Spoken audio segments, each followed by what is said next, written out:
L'histoire d'Hansel et Gretel revisitée, la compagnie marionnette d'Angoulême propose ce spectacle pendant toute la durée des vacances. Le conte des frères Grimm est globalement respecté, ce que les enfants ont bien compris. Ça parle surtout de deux enfants qui sont abandonnés par leurs parents car ils avaient plus d'argent et du coup ils pouvaient plus payer de la nourriture.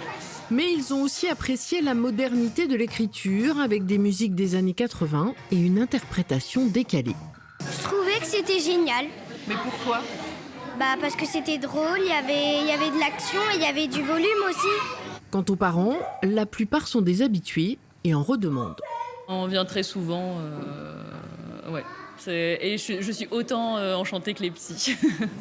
Les marionnettistes sont très présentes sur scène tout en utilisant différentes techniques avec des marionnettes morcelées ou portées. Elles ont fait le choix de cette expression artistique pour la liberté qu'elle procure. Elle me donne la possibilité de raconter par la force de l'image énormément de choses.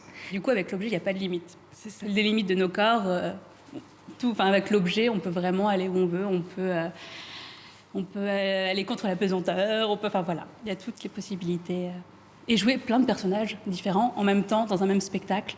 La compagnie se lance dans une nouvelle création tous les 2 ans et dispose de plusieurs spectacles qui tournent tout au long de l'année. Lorsque les marionnettes sont au repos, elles passent entre les mains d'une des artistes pour un lifting.